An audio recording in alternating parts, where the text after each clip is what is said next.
And welcome to After Party 50. This is it? 50. Yeah. Big 5-0. Hot dog. Almost as old as John. That's right, Almost. getting there. Well, we're talking about episode 150. See how that worked out? Yeah, Like every very- 3. You see that's how the like- math worked out? Almost like we planned it. Math. What is this math you speak of? I think we had some 4 episodes in there. We have. And so I don't know how it ever worked out to be mathematically It correct. worked out how we wanted it to work out. Yeah, sure. Okay. You know, I 3 years ago, give or take a month, I sat down and said, by this date, I want to be on AP 50, and Yep. we're going to be talking about session 150. So I Was it mapped it out. this date? Good job, Leland. So that's 50 I mean, I was sessions a couple year days for 3 off, years. Yeah. Oh. That's pretty good. That's impressive. Yeah. Sounds made up. I'm very impressed. That's how seriously I take my prep for running a Wow. game. I see. Wow. Dragons. What date will we be on 170? Well, if I disclose it to you, it might change it. It might change. Oh, You know that what makes I mean? sense. Like, I can't Yeah. let you all That know. makes It can You're a influence the prophet. outcome. You're a prophet. Well, I'll tell you what. Write it down and send it to us in a letter, and then we'll open it on 170. I will The send. I will IPP. mail it. I will put it in the mail to Postmarked be postmarked today. to be delivered Okay. the day after the prediction. Oh, I like this. that. Okay. One day? I don't think it can make it here in one day from Vancouver. I can tell you, if you put anything in the package, it takes 3 to 4 months to actually deliver the package. It Because they've got to come back a couple You times. have the wrong address. Oh, yes. Oh, the many adventures of packages being sent to Leland. So we're going to talk about episodes 150. I just want to say the first wrong address was not my fault. The second and third one were, no, but the we first don't one was need not to. my fault. Oh, Doesn't okay. need to. Well, right. 2 out of 3 ain't bad. Well, it's expensive, I'll tell you that. Yeah, poor John and Em having to spend all the shipping to Canada anytime they want to give us something. Okay, 150 intermission part 1, 151 intermission part Dose. 2. Oh, two. And 152, there's always a Jovi. And I almost wrote down, there's always a Jovi unfinished.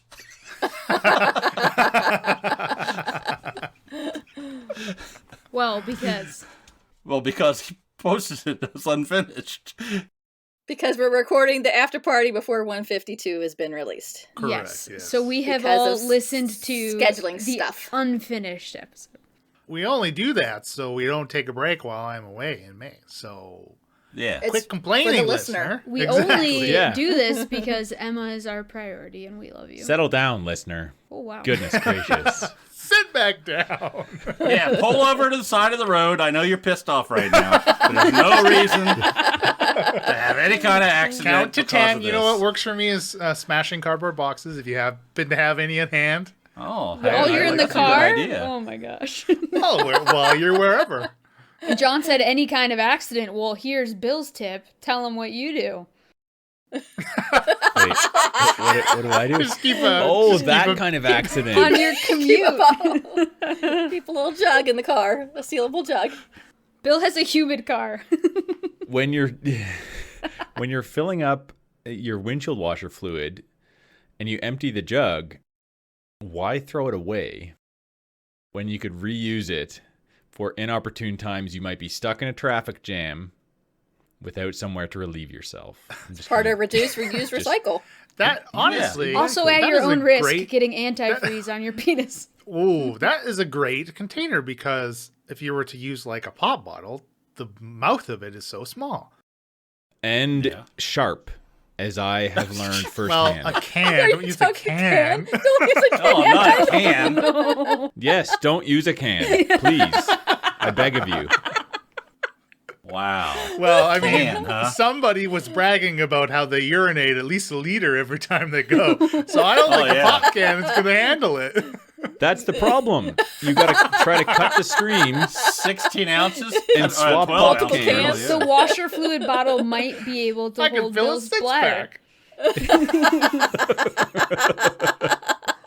Oh my god. gosh. Oh, All sorts of accidents on your commute. So anyway, commute. So during the intermission of the play, Mia and Shikari go to Shikari. Mia and Shikara Shikari. go to meet Zanzibar. Mm-hmm. Surrogate The Zanzibar. surrogate. Well, yeah, his last name is Zanzibar, isn't it? Yeah. Surrogate Zanzibar. Sorry, because last time John got it wrong. I was Yeah, like, what did I call him? I called him something I've been else. building that anger since the last after party. Don't take it out on me. I'm sorry, you were in the line of fire. You better remember he's Zanzibar. You're the only one without a beer right now. I just get him angry and then let him take it out on whoever the next person is. Just piss me off and then get the fuck out of the way. That's how we do it while we're playing D&D, too. Hey, it's only a copper piece, right? Ah, you son of a bitch. I'm done. I do have to say, when oh my god, sorry to continue to cut you off, Emily, but I'm going to finish this thought. when you and Falzer were talking to Kula, in the moment, I guess because I was like role-playing Kula, I wasn't annoyed. But editing and listening back today, I was really annoyed. I was Really? super fucking annoyed. I'm like, these assholes just fucking go into the theater. Just listen to Kula and get in the theater.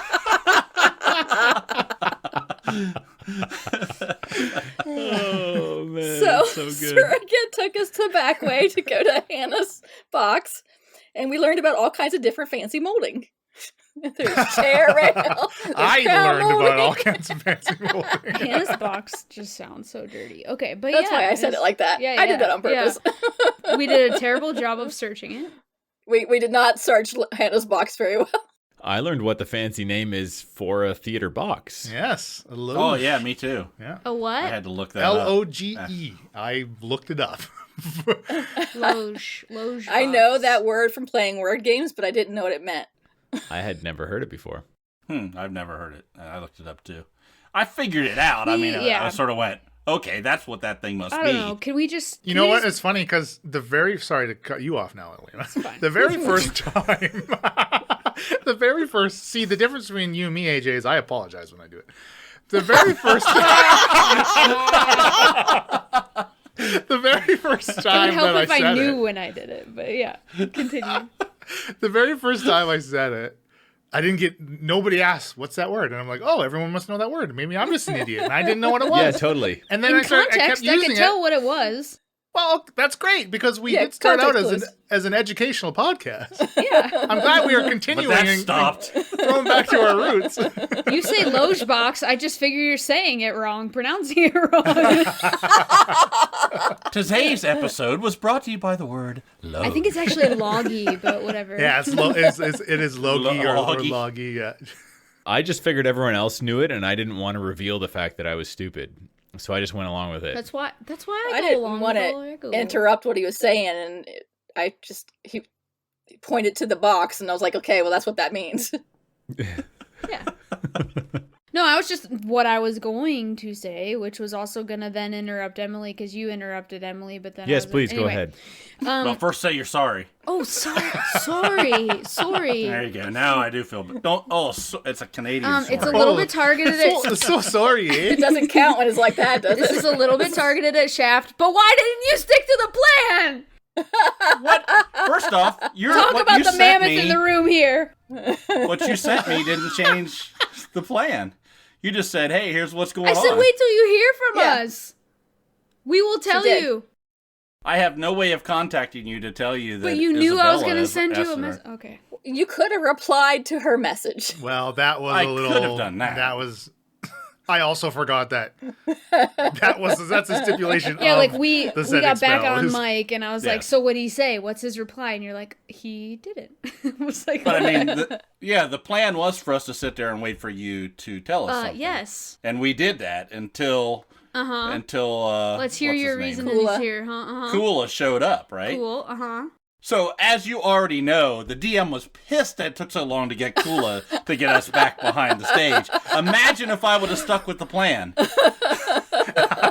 have been TPK. I feel like metagaming. It would have been a is- TPK. Yes. if that feels like a. How do you like that excuse? Well, let me ask you Emily? that: if 'Cause the I'm roles not were liking it. reversed, and Falzer and I were in the theater, and you guys were out, and Kula You don't came and think asked about you the guys, fact that it's a game and think about pleasing the DM. You role play how you should. I wasn't thinking about pleasing. No, the John DM. was John never thinks about pleasing Leland. Well, No. he did Well, just say, "Well, think not about on Leland. Mike." He's so pissed." You used it in your excuse anyway. So I thought it was interesting that when Kula went to talk to Shaft and Falsey, Shaft pretty much grilled Kula about Dendar. Yeah, why would he Which- do that? I heard later because we were kicked off mic, but I did listen. I think that's a great way to gather some information, don't you? And you all were dicks to Kula.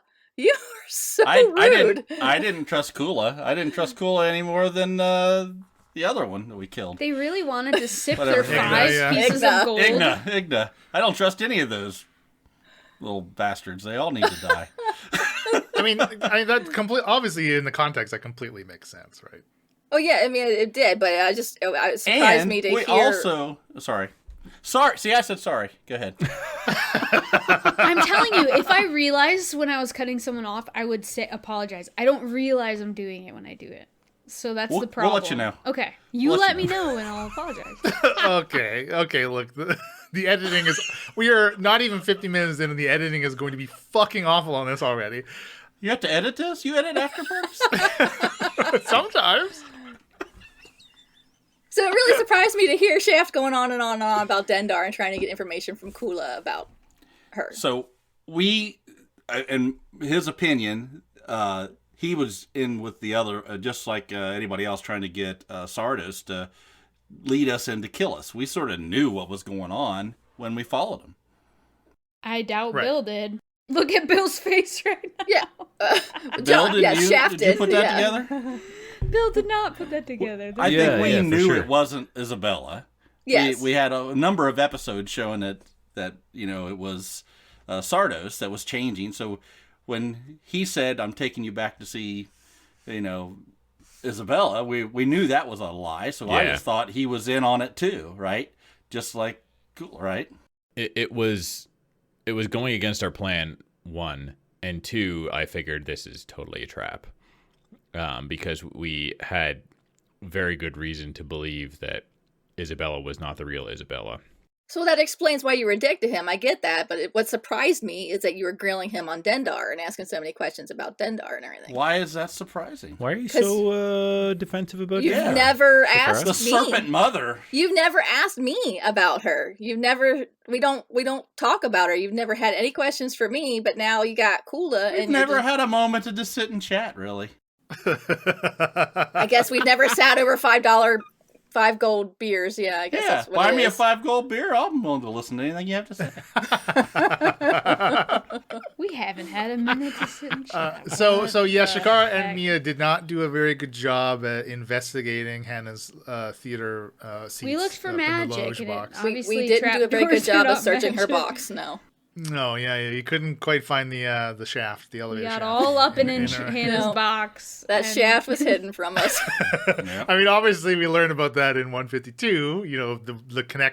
The connection point, which maybe we can circle back to once we get there. Now, Hannah, okay, she's a lion on the bottom half. We haven't gotten that far I yet. know, That's but I'm way saying, down the You're line. but I'm spoiling saying the if Hannah surprise. has a box, what does it look? Okay. Oh my goodness. Is this the Kalika. things that get edited out of the after parties? I mean, the normal episode probably there's like an 80% We chance that can't it talk would, about but a an after lion's party, box. no.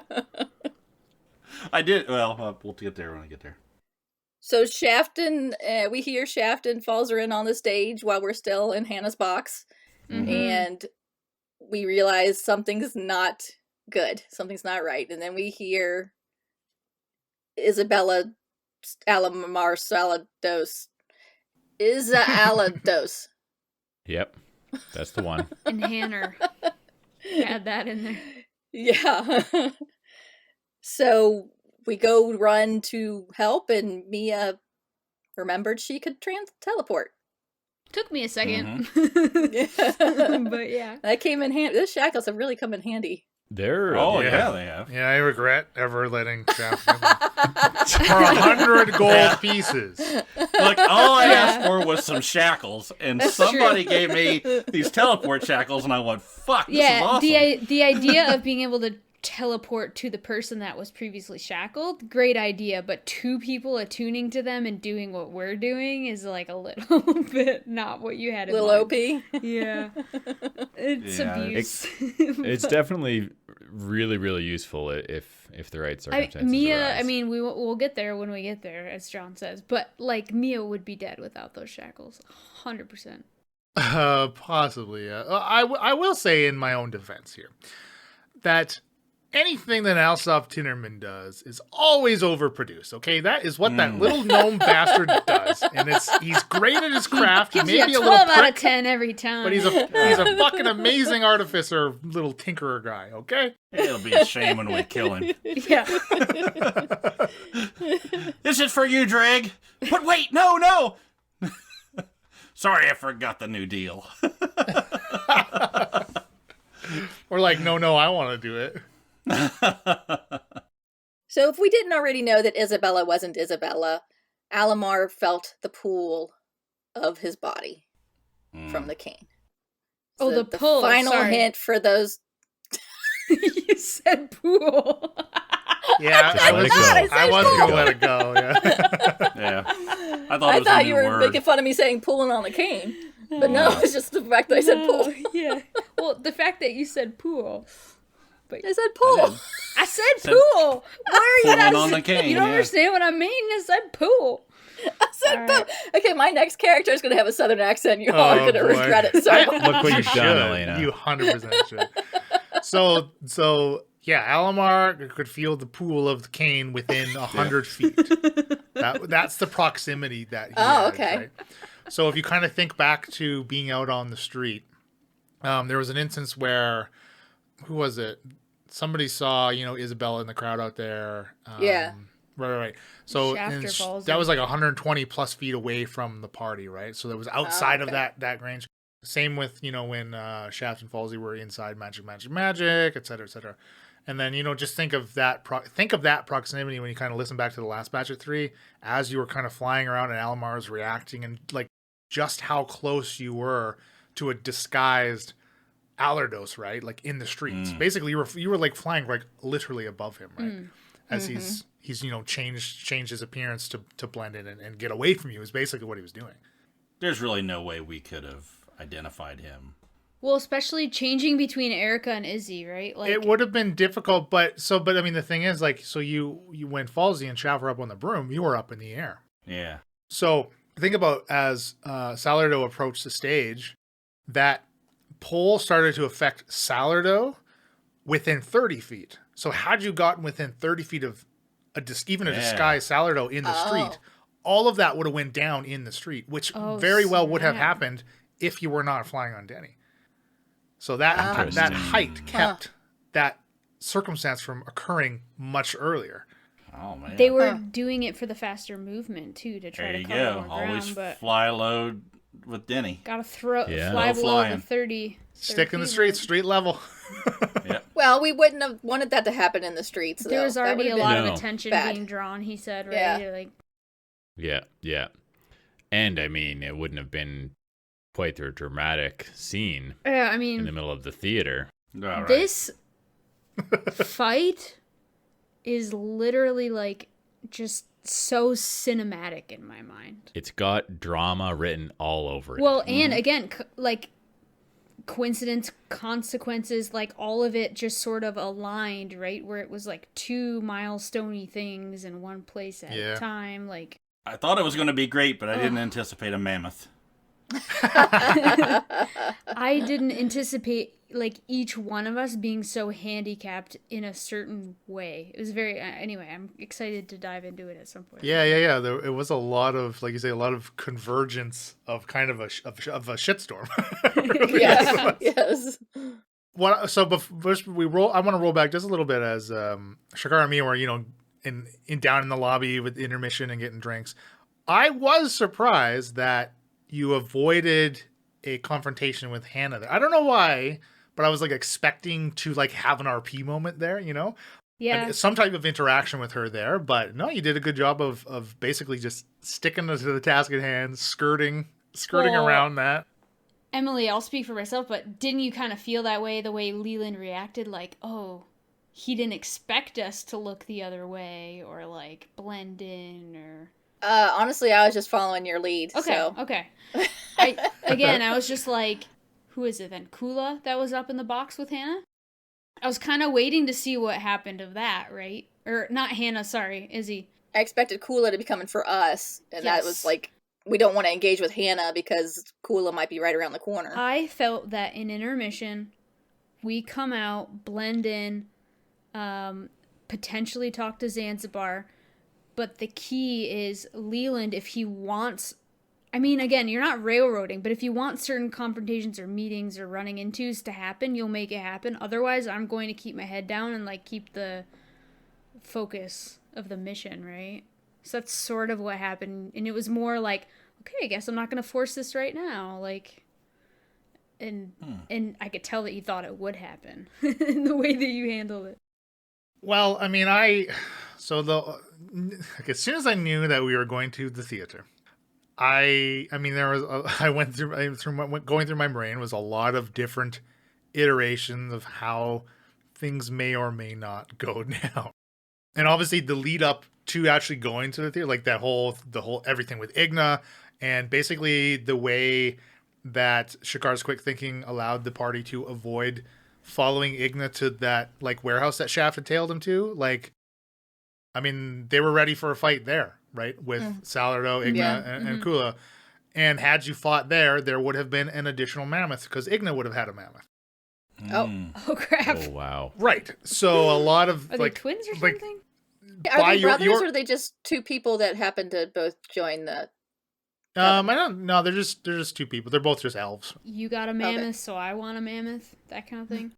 Well, I mean, they're both able to. So what Kula had done, they can conjure Fae once a day as part of their warlocky thing, and the Fae can take the form of like a beast. So his was the form of a mammoth because it's very strong.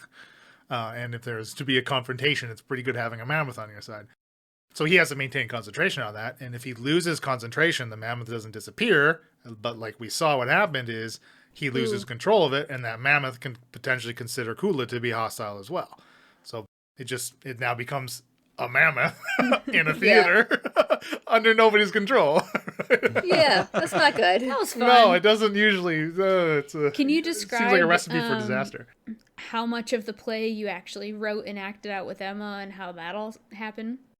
Oh, that was just what you heard. You didn't Okay. expect us to come back There from wasn't intermission? like a second I didn't- act. I Okay. didn't think there was going to be a second act, though. Because when we were in Hannah's storeroom and like I found the like first edition of the play, I was like, maybe there actually was a second act that we didn't hear. I liked how you lied to Shakara and was like, oh, it was a happy ending. Yeah, it was all good. I mean, why not? I liked it. Yeah. We're like So where were we? strong soldier women. that- There is a mammoth. It gores the three of you. Oh yeah. There was someone in the rafters following Mia from side to stage to side to stage. Yeah, like thankfully Back and forth. I could zap to Shaft so that I had my hammer and shield. That helped a lot. Yeah, you had weapons. I bet Um, that was nice. Shakara was screwed.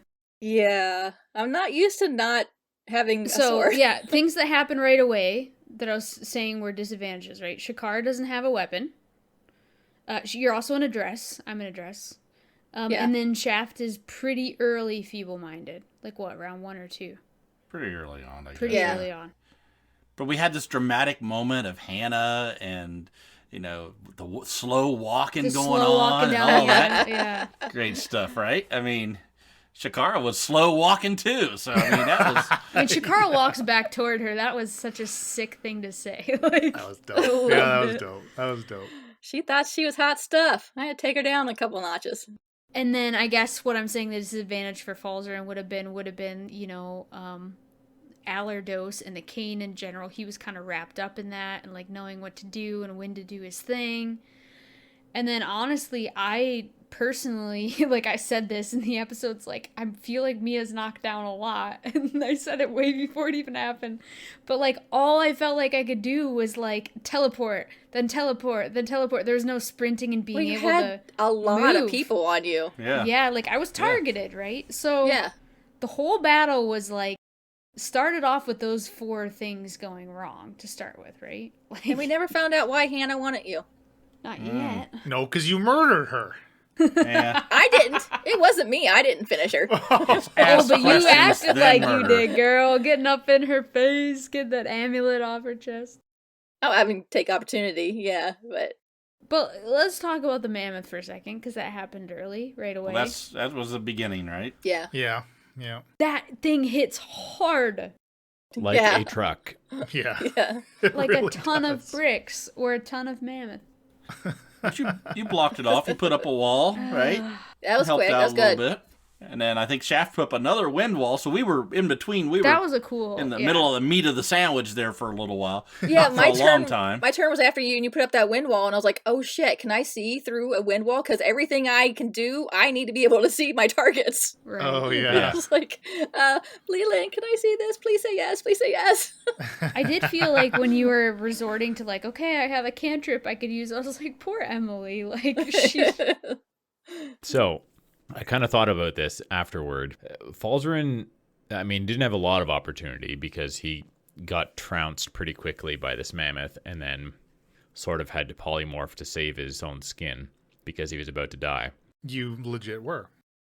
Mhm. Yeah. Yeah, no, We all were. I was just going to say if he had one option would have been to just take Shakara's weapons out of the bag of holding and just put them on the ground or whatever, and then hope she can get to them. But I guess the danger in that is that an enemy could have just snatched him up, right? Does it cost Yeah. your action to do that as well?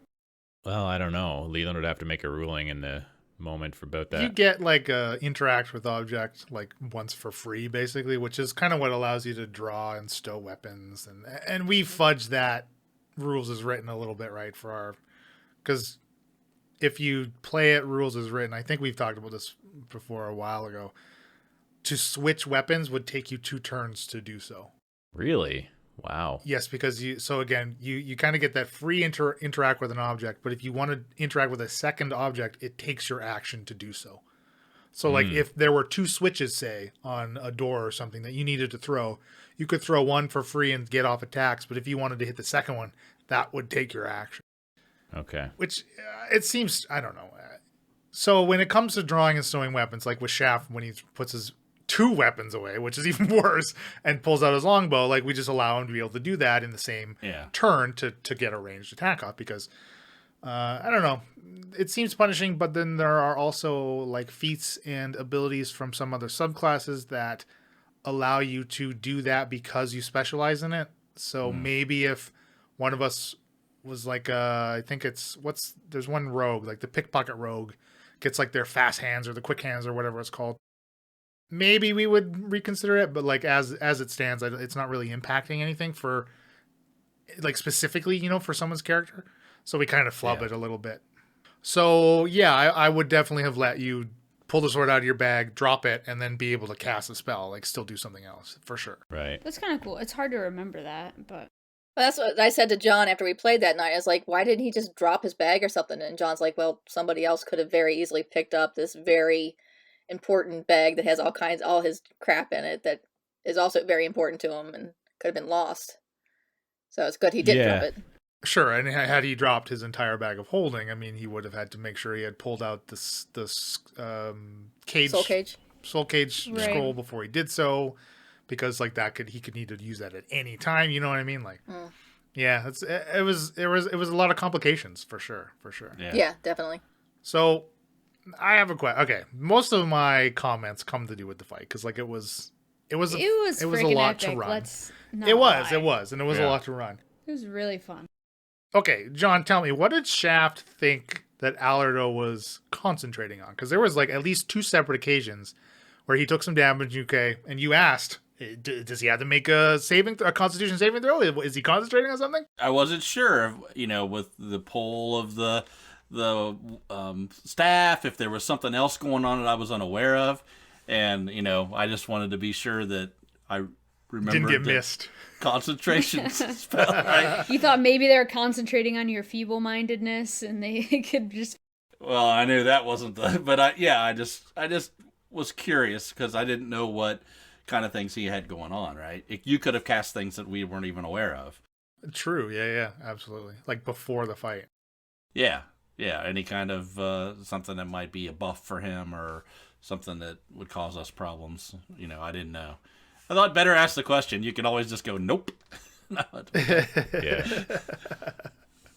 But yeah, I think I thought about that and then also because I was also thinking about it in myself with the wind wall and other things going on that I had to remember that I had to do it if I got hit. So it was just sort of fresh in my mind, I think, at the time. It's pretty easy to forget. Yeah, I was gonna say that's something that we constantly forget. That's something that we can do better, and I think we actually are getting better about it. Because I believe more of us, so it's like safety in numbers, more of us have those new, like, dope concentration spells now. And also, as we see in this combat, the stakes are getting really, really high. Yeah, that's true. So missing out on a con check could potentially kill somebody. Yes. Yeah. Like, you know what I mean, right? Yeah. Yes. Like that 100%. can make the difference between losing a character or not, right? Yeah. So Sardo as himself, he was a bit of a beefed up Revenant. He had some magical abilities, so that was kind of a homebrew build thing. And the Revenant has like a regeneration, which is stopped if you deal him fire damage or radiant damage. It prevents him from regenerating. So like that first scorching ray from your bracelet, Shakara, that Emily you did, he stopped him that round, and then Shav kind of tore him to him. You described it well. It was just like I couldn't put together the exact type of damage. Right. Well, because it actually only happened the single instance, because the next time Shakar tried to Scorching Ray Salardo, he counterspelled it because it was fire damage. Even though it was only a second level spell, he needed to prevent it, right? So he made that a priority. That should have been a giveaway. I didn't clue into that. It's hard I to didn't pay either. attention thinking about your next turn, like... Yeah. Oh yeah. There's so much shit going on.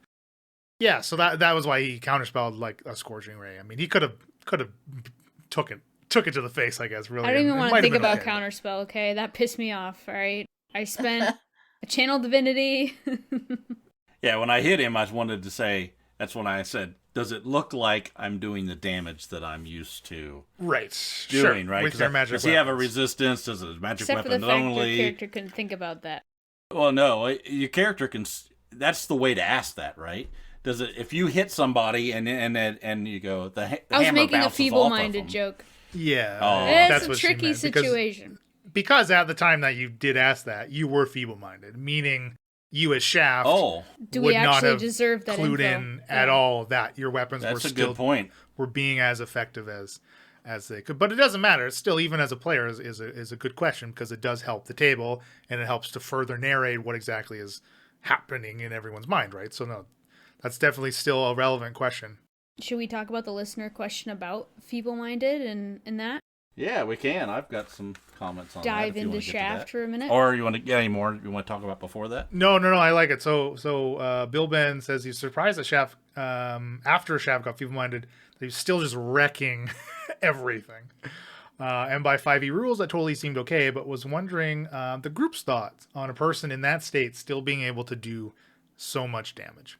Let's start with John, because I kind of wanted to get your overall opinion of being feeble-minded. Yeah. Okay. So I love playing characters that have issues, right? Because I think that anything that makes it more difficult for the character is fun to do for me. So I was sort of happy when I was feeble-minded, because I thought, this is going to be fun.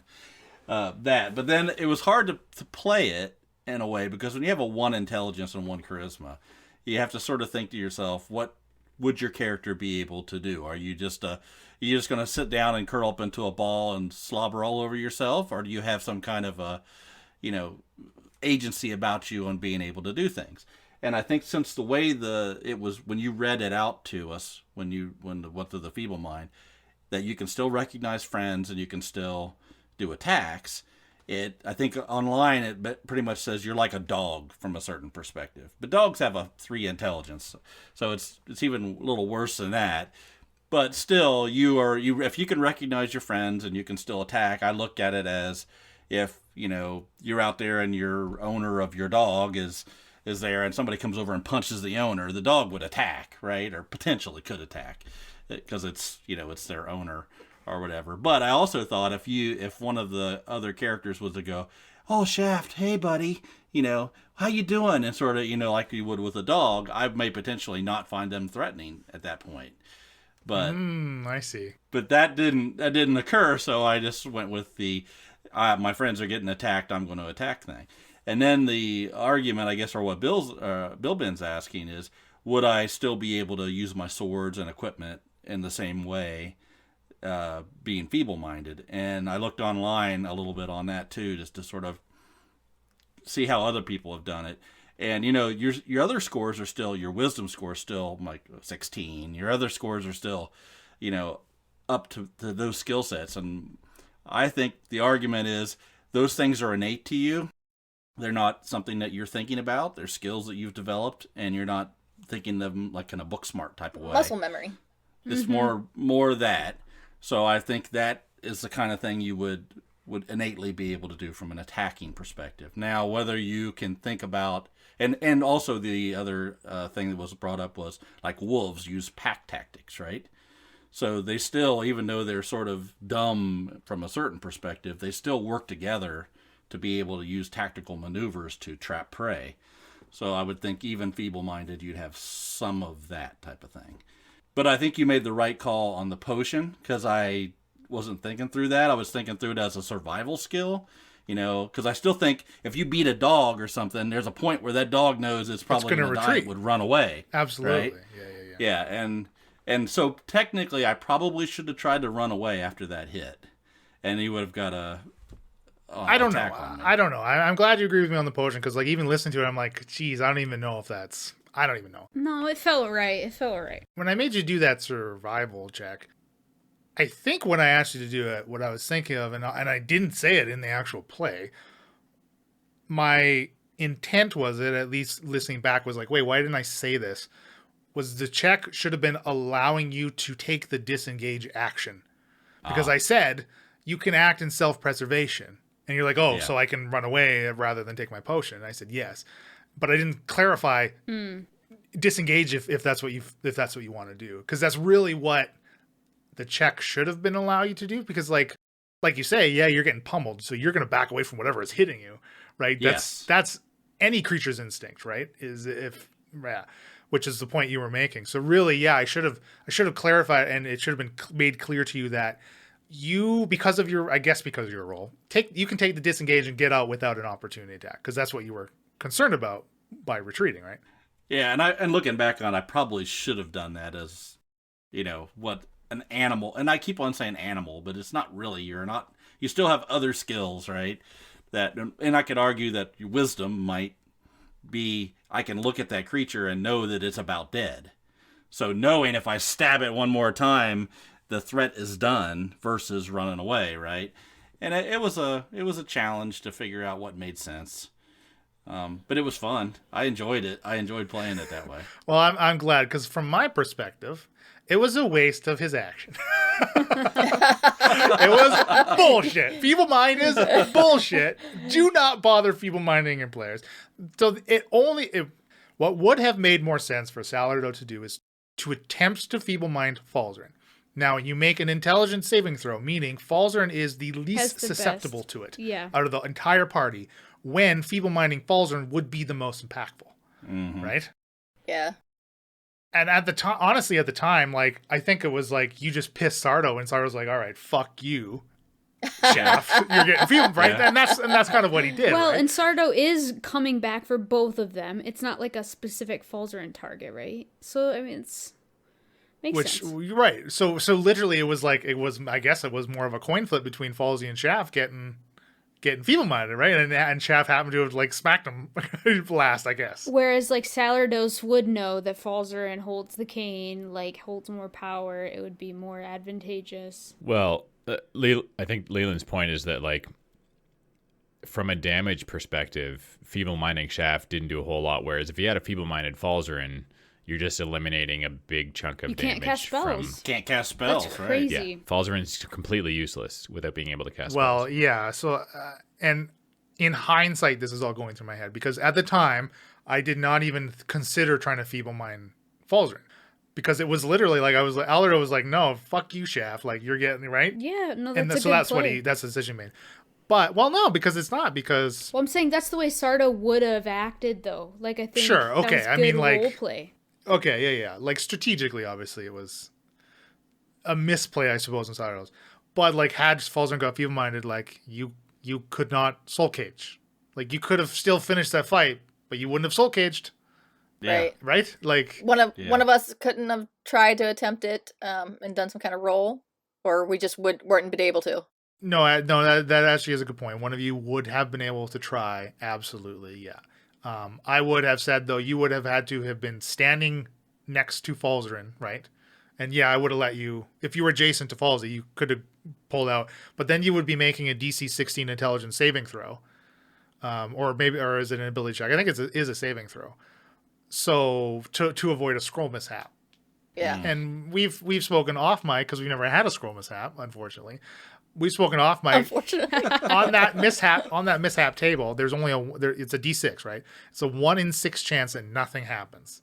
All the other There's stuff, all these other things, yeah. bad stuff happens, but the spell still goes off. So you still would have successfully trapped Yeah, his because soul. I Okay. wouldn't have had enough time to re-prepare and have a long rest for greater restoration.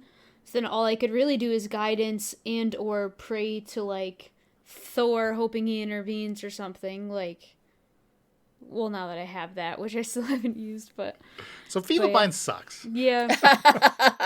Well, I don't Feeble-minding know. someone that's also got weapons, though. That's the thing. He's spellcaster, but he's got weapons. yeah. Like, Feeble-minding a spellcaster, very is good. very good. Yeah. So lesson learned. Obviously, next feeble mind goes straight to Falsey. Listen, as a DM, sure, you can be upset, but, like, I think role-playing wise, it made sense. Yeah. Played out Yeah, how no, the story I'm happy should with have. it, but yes. I'm just saying, like, it didn't deter Shaft at all. No, when you said I could still attack or I would defend my friends, then I'm just going to go Well, after yeah, it, you're right? surrounded by guards. Yeah, I mean, I guess I could have made the argument what was really the biggest threat, and that would be what I would go after. Maybe it was the guards. I don't know. I think at the time I just took I was, took that yeah, as the- because that is a good point, because Mia was the one really in danger, much more, especially when after Apes Aren't came Just surrounded constantly. out. Absolutely, but I kind of makes sense that like Shaft's focus, like, okay, you found you're literally a pit bull that has latched on and is not letting go, right? yeah. So like, I mean, it makes sense to me, but yeah, it's a strange RP moment. Yeah. Yeah. Yeah. No, I enjoyed it. I don't mind being feeble-minded. Neither cast it on You're Mikkel. real good at it, buddy. You're Cast it real on good. Mikkel. The way you played Shaft when he was feeble-minded, I was dying. I mean, I was when it happened live and we were recording it, I thought it was hilarious. Listening to it back, it was even more funny. Oh man, so good.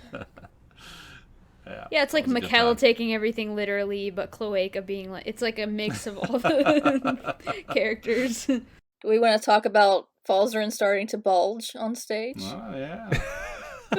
Look, sometimes Falzarin has stage fright, but sometimes you get nervous Get excited. and Yeah, it's a nervous unusual bulge. things happen. Exactly. It's a nervous bulge. That is a Yeah. great segue, Emily. Thank you for reading my mind, because there are a number of decisions that each of you made in this fight that saved either your own life or another party member's life.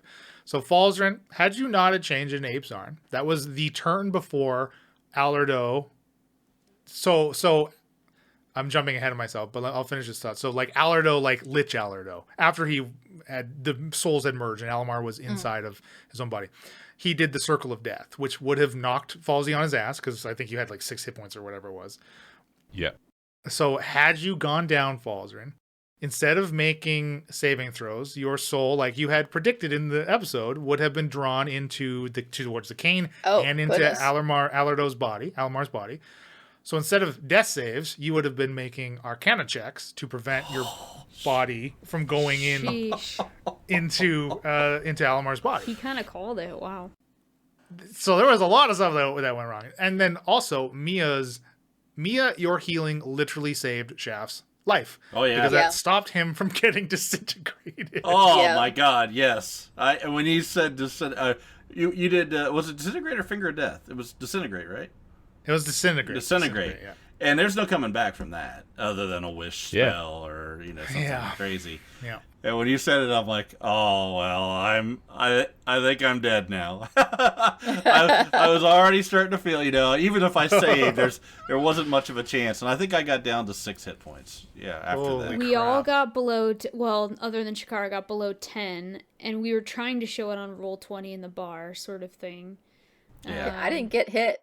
That was like the only good thing about not having my sword is I was Yeah. far away. I keep mulling over the last few turns where it's like, for me, it was like teleport, okay, try not to get hit, teleport, try not to get, like, there's no escaping. 4 of them at least, so I don't know. I kind of knew I was going down. But that's where I hoped the person in the rafters was good, Right. Well, those guards though they're pretty weak. So I guess it's such a hard decision to make though. Like, had a bit of fire been focused on a guard or two, like you easily would have. I mean, Shaft could with 3 attacks that hit. Shaft could take out a single guard in 1 round of attacks. Yeah. Right? Because he puts out so much damage with 3 attacks. There's no way I could. And definitely not. I don't even have spells, even though I cast radiant damage. I don't have any that would be AoE with radiant. If that's what you're saying, were the guards the same with the fire and the radiant, or that was just Sally? Oh no, they're not undead. No, they're jackal wares. It's any damage would be effective against them, right? But my point is, like, imagine if your lightning bolt had went to two of those guards. They have like 60 hit points. That max 50 would have decimated 2 of them right away. Rather than Alardo, and that could change a whole cascade of what ifs, right? Could happen when you do that. But what I mean is like I don't know. Maybe it's like threat assessment, which is so difficult to do when you're. I definitely didn't have a gauge on like the fact that they were only 60 hit points or something, because maybe I would. Oh, sure, of course. But like maybe I would have tried to call lightning again. But the second my call lightning was shut down, like I did not think about trying it again. Yeah. Right. So. Right. One of the other great moves is when the mammoth did a hold monster, and then falls Ape Zarin, double hit crit that on for him. crits Yeah. and Yeah. took him down. Yeah. And taking that thing out of the equation was a great move. Yeah. Because when you first started saying, I'm going to attack the mammoth, I was like, oh no, just hit Alardos. That's what I was thinking in my head. Just beat that son of a bitch. Just kill him first. Yeah, but remember how much it took out of us? Like, 1 hit was what? 50-something hit points? Yeah, Yeah, it but was then really bad. it was the automatic crits it made it worth the time. Yeah. Yeah, the fact that it was hold monster, hold creature, whatever it was, that really led to some crazy damage for it, which I think was the right call. I was tempted to go for Alardo, but Like, I In wish the end, it wouldn't have I wish helped Kula anything. knew what he was doing, because like honestly, we originally like started that fight after that mammoth hit. Like I started the fight, I remember, with like instead of 90, it was like 20 something hit points Yeah. because of that. Well, like, okay. So another thing about Kula and that whole situation with Kula and Igna and Salardo, basically, as we learn later in 152, when Kula and Shakar are to have a chance to actually converse in Hannah's little like secret storeroom, right? That Julvi takes you to, the new and improved Julvi. Yeah. He was just as like bamboozled as anyone else, right? Like he was taken in. He was a sucker. He was a mark, and he was an easy one by the sounds of it, right? And I mean, nearly browbeat by Igna, right? Just Igna was this Yeah. prick. He was just this overwhelming force that Kula was caught in the middle of. And even if, just think of his position, right? Even if he interacts with Isabella for 20 seconds and Isabella says a single sentence to him, right? Whether or not it is actually Isabella or if it's Sardo posing as Isabella, like what is he going to think? Now, imagine if Shakara had not gone through her transformation yet. Because if Izzy Sardo is saying to Kula that Shakara is not good for the Coven, like her transformation is what it literally stopped him in his tracks. And he's like, wait a second, what am I hearing from Isabella? Like, what is going on? And like, it immediately confused him. If Shakara was still a Dragonborn, you might have also had to contend with his attacks too. There was a lot of stuff that led up to this, right? That you all did and influenced so much. I'm wondering if Igna knew it wasn't Isabella. Because Igna talked to Salardo more, is a Salardo, than Kula did, I assume. That's what it seemed like anyway. Shaft witnessed Igna speaking to Alardo. Yes. Not disguised in Alamar's body. Oh, okay. Yeah, I So told then, you yeah, guys that. Igna definitely knew then. Right. Yeah. Igna seems smarter. Yeah. So it was like Kula was just wrong place, wrong time. Little boy trying to fill big shoes and just keeps getting beat down by life. I think Kula is quite a bit like Hulsa in a lot of ways. Yeah. Which was why I was like, Shakara was so, I don't know if nice is the right word, but like telling him like, I'm not angry at you. Don't worry about me. Like, I'm not gonna kill you too. Yeah. Yeah. Honestly, I Smile I says didn't everything. really. Yeah, exactly. I didn't really know what to think when you're like, "Yo, Kula, just FYI, I smited Igna." Well, I mean, he's gonna find out eventually when he can't find Igna again. He's gonna know something happened to him. True. And I didn't want, like, because that would have been another barrier to him being on my side, essentially. And another thing, like with Isabella, I assume Isabella knows Igna's dead. And if she finds out it's from me, I want her to know I didn't have a choice. It wasn't because I'm going against Isabella, it's because I didn't have a choice. Yeah. And basically, Kula said, "Well, I need to return to Heraklion and tell Isabella as much, right?" And I want him to have good feelings and good thoughts about me when he dies. So shifty. I learned it by watching you. Yeah. So there's a few other comments here, basically kind of around Abe Zarn's damage. So Hornus kind of says, "Oh, I hear Abe Zarn dealing 34 points of damage, hoping for that to be the final blow. Does no damage at all." And that is, of course, because, because I basically once Alamar was merged with Sardo, he was like a baby lich. We fight a lot of baby things in this. Baby Kraken, baby lich. It's a running theme apparently in Aspara. So I kind of reduced some lich stats a little bit, so he's a little less powerful than a full-blown lich, as that would have been. Obviously, there are other circumstances which we can talk about too, but yes, as a lich, he has immunity to damage done to him from non-magical weapons, basically. And even though you are become a giant ape via magic, your fist attacks as a giant ape are not magical, therefore do 0 damage. Yikes. Yeah. Can Abe Zarin take a level of monk? Yeah, why not?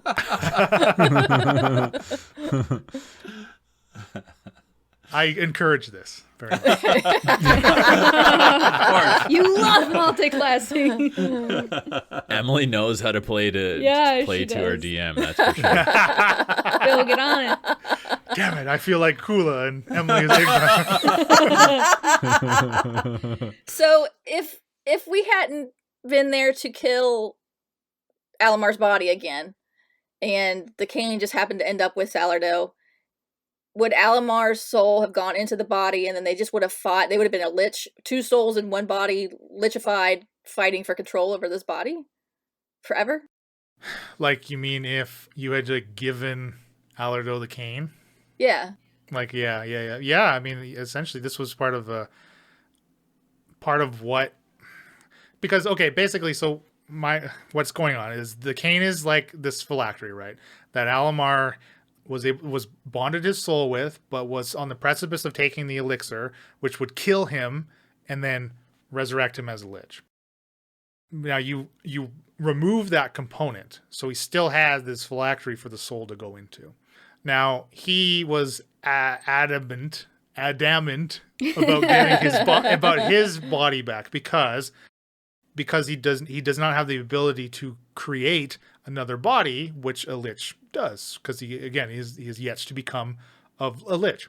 So his soul is basically in this intermediate area, almost this purgatory thing, stuck in the phylactery that he can do nothing in that cane, right?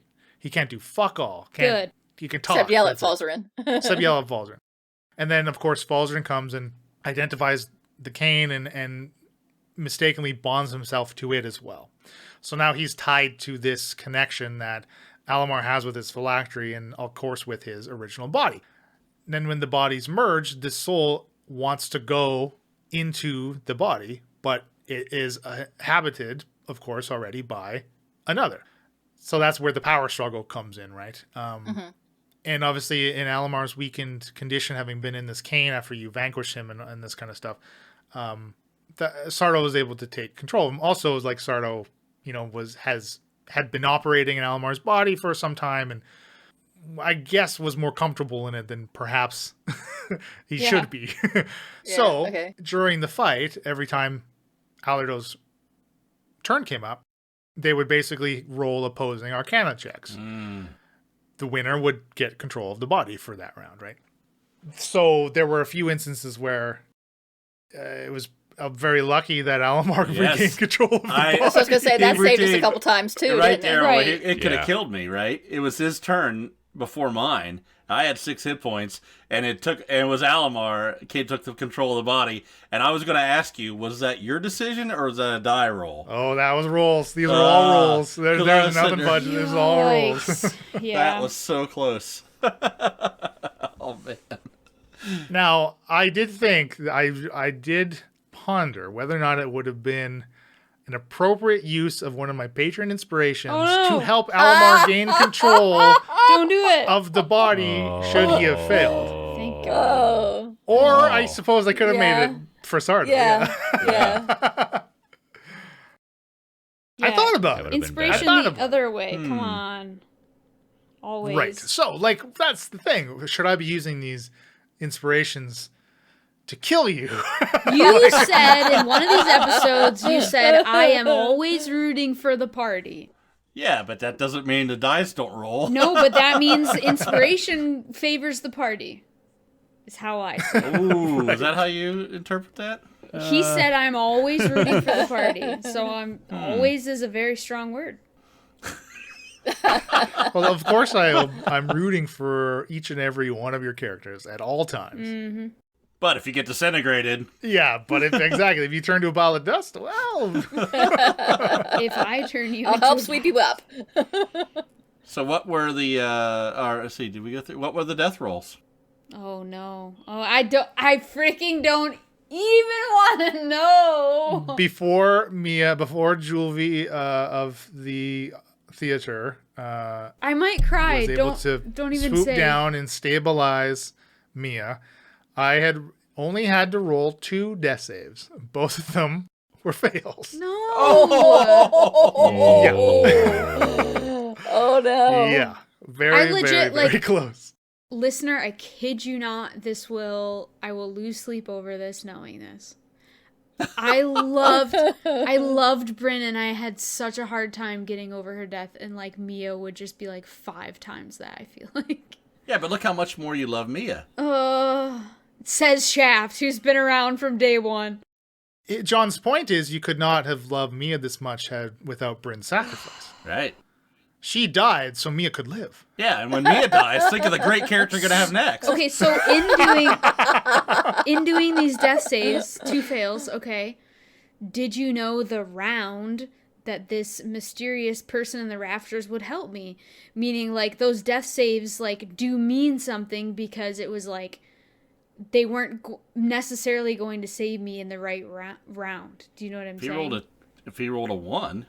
Well, yeah, critical fail would have. Yeah, screwed no, me. I mean, it was It was, I mean, he How did that play out? Like, did you know when he was going to jump down, or was it No, like... I didn't. I mean, he jumped down because he saw you go down. That's why Okay. that's how he reacted. It wasn't like 2 death saves, I'm going to jump him down now type. Okay. No, it was like, okay. I mean, honestly, he would have jumped down that round even if you hadn't have went down, because he would have come down to help you with the guards, because you were flipping all over the place. Okay. He had to use his movement Okay, too, I actually right? really like that answer, because that means that, like, the DM didn't roll 2 fails and then decide to intervene, you know, or something. No, definitely not. Definitely not. So that's kind of plays into we had an email from Mike. It says, Leland, I'm surprised you didn't leave this one as a cliffhanger to see if Mia was alive or dead.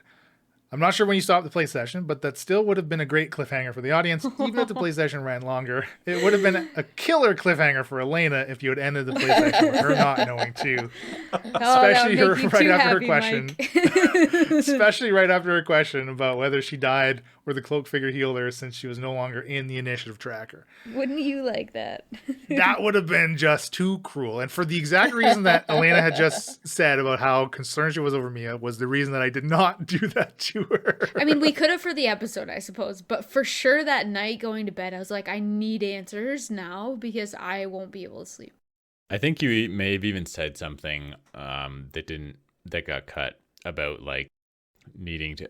I think maybe Leland, did you offer like, hey, before we call it tonight, do you want to meet Elena, go off mic with me? And yeah, because that very last bit was just Elena and I, and it was at the end of the night, and like everyone else like basically like stop the recordings and sign off Zoom and that kind of. So it was just AJ and I, and yeah, I did. I said, okay, combat over, we can call it, or Elena, we can resolve it for you. I didn't. I knew that I could have kept it longer and tried to gather more information and that kind of thing. Talk to Jovi longer. But I was like, no. Like, there's no way Mia would wait to get back up there and make sure everyone's okay. Especially when you have the shaft shackles, like, which we're overusing, like we said. Right, yeah. But yeah, if I can just teleport right back and potentially, like, do anything, have one more turn or something is what I felt like, you know. But, whew, I feel like Mia's down a lot. I know Shikaro's been down before too, but, oh man. There was a lot of kind of counter spelling shenanigans going on in this fight. And there was one instance like around the Feeble Mind where Falzern wanted to counterspell, and I said, nah, I'm sorry, it's too late. I shouldn't have done that one, because, and I think the reasoning that I did it was, I mean, I guess there's like a quote unquote window. It was a while till he said something. Well, still though, I think the reason in my head was like, I'm sorry, it's too late, is because with Feeble Mind, casting the spell deals some automatic damage, which is what I led with. So I think I just had it in my head like, okay, like the damage is kind of already dealt. Like you said that, like it's resolved. So I think that's probably why I ruled it that way. I should just let you try to counterspell it. One, because Feeble Mind's like an 8th level spell, and you might not have done it anyways. Also, now of course hindsight's 2020. Feeble Mind sucks, so I wouldn't have cared if it had gotten. I would have cared. And it would have used up one of his spell slots. He would have been one more spell slot down. Right. And I don't know if you would have upcasted it, Bill, or I don't know what you were thinking, what level you wanted to, because isn't Feeble Mind really high level? It's 8th level, I believe. Yeah. Yeah. I might have, I don't know.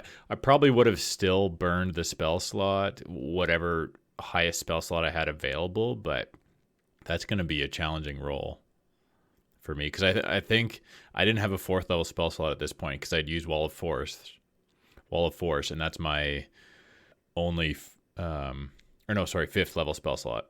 The thing about the counterspell is, like, if you were attempting to counter an 8th level spell, even if you upcast counterspell to a 4th or 5th, it does nothing for the check. The check remains the same. So you do not want to upcast unless you can meet the spell level to automatically counterspell it. I see. Because no matter what, it is a DC of 10 plus the spell's level. If you were counterspelling below. Yeah. So it's a DC 18 no matter what level, other than level 8, that you counterspell. That's tough. Yeah. So I mean, it would have been a 3rd level slot. But is it What type of check would that be then for Falzarin? Arcana or It's intelligence? an intelligence. I think it's a check or a saving throw, whatever the counterspell stipulates. I think it Okay. might be an ability Who check. can use counterspell? Like, will I ever be able to counterspell?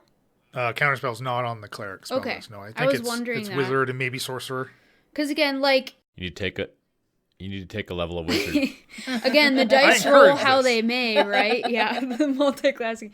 But like, the dice rolled how they did. I got counterspell, but if my storms stood and I could channel 4 times because of my pendant or something, right? Totally different fight. Your storm, Sardo failed counterspelling your storm. The mammoth killed your concentration on your storm. So that's after what you it got was. off that, That's what it was. Okay. yeah, after you got off that channel for max 50 damage on Sardo, the mammoth smoked you and you failed your constitution saving Okay, throw I to don't know why I maintain was thinking it was concentration. counterspell, but either way, it's like the wind fell out of my sails or something. But yeah, like the pendant is OP as well, but Yeah, the pendant's good. I just Good gotta stuff. remember I mean, how it works. Well, I did modify the description on it, so it should be more clear on it for you. But yeah, what a crazy fight. I don't know. It was exciting. I was on the edge of my seat. It the whole was time. I a really good night recording that. I felt like there was a lot of tension. And to be honest, in the moment, I did not go grab the bottle of whiskey or anything when Mia was knocked down. Like, I just felt a little bit more at ease. Not to say that I knew I was going to be rescued or something. But, like, the story just sort of happens sometimes. And, like, if it does happen and you die, like, it happens. Like, there's nothing you could do about it is how you Right. have to, like, feel I mean, it was about great that Hope we for a good finished death. finished the Sardo situation, we finished the Alamar situation, and we almost, as a side note, got the amulet. Right. Well, we did at the end. That was sort of just like, oh, by let's the end pick of this it, up. right? I mean, the scene again. So, like, I kept viewing this fight from Hannah's perspective of these like 6-second increments. Like, picture this new series on Amazon Prime, right? And it's over Hannah's shoulder as she slowly skulks down the aisle, and you see each person take their turn and their reaction, and they're flying, and things are happening in slow motion, right? Like, so cinematic. And then Shakara bending down to like rip the amulet, but then realizing it's precious and like quickly grabs it from her neck carefully and like tucks it away and like. I told her to leave me alone. She should have listened to me. She had ample warning. I honestly, I'm incredibly glad that you all felt the way about that combat, because after it, I was like, I think I just pissed everybody off. I think everyone was just stressed to the max, and nobody enjoyed that. I'm like, Okay, oh no. if Mia died, like they just sort of commented on a good death. Okay, so if Mia had died, I would have been pissed at the fact that all I did was run around and not even deal damage. Like, if I was gonna die, I want to go out and a bang type thing. That's what would have pissed me off. But it played out how it played out. So, Yeah, I thought it was good. I thought it was great. same thing with Falzarin. If he's gonna go down as an ape first, and then get toasted, right? Like, or Shaft is He's gonna gonna go start down just bulging. because of feeble mind and not because he couldn't still deal damage. Like, and Shakara's gonna go down because she has no weapons, but gave it everything else she had. That was great though. When Hannah was running away, and you're like, "You can take an opportunity attack," and I'm like, "With what?" Yeah, my bare hand. Like, with Well, what? you bitch slapped. That was Yeah, you great. bitch slapped her. So, can you answer a question about Hannah for me? You don't have to if you don't want to. Was Hannah a Wimmick? No, she's a Lamia, Okay, Lamia. which, I mean, really doesn't matter now that she's dead. So Yeah, that's what I was asking. But you can imagine the people walking into that theater after we leave, and they finally bust in the doors, and there's this half Hannah, half lion. There's Yeah. jackals down by the stage. There's a great big. Oh no, the mammoth's gone. But there's a bloated, dead old man. Yeah, yeah. Right? Oh, the bloatedness. They're like, what the hell happened in here? Hey, they wouldn't let us back in after the intermission. The show went on without us. We missed the second part. It would look epic. Well, that was a question I had for this kind of final battle. And there's another magic missile discussion I wanted to touch on. Oh yeah. But Oh, right. do you all believe that are there any loose ends Have you left any loose ends after this battle? I mean, you got out there presumably with no one having seen Loose you. ends like in regards to... Well, you all seem to be concerned about getting out of there before anyone could pin Hannah's murder on you. Yeah. Okay, so ending the fight, and then the episode 152 is kind of like a new session of play.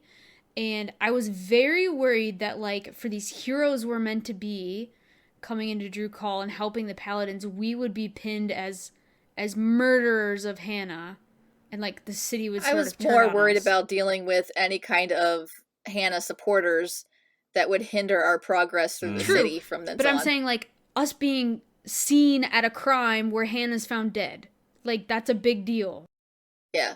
I didn't want to be associated with that. There's a big power vacuum in Drukal right now. That's Two what I of was the worried. main- That's what I was worried about. Mafia bosses are gone. Now, nobody knows about the Hannah portion of it yet. And I mean, if they come in and find Hannah with a body of a lion, you know, what's that? Yeah, is that known? Do people in the city Yeah, I know don't that she know. was half lion? Would they care?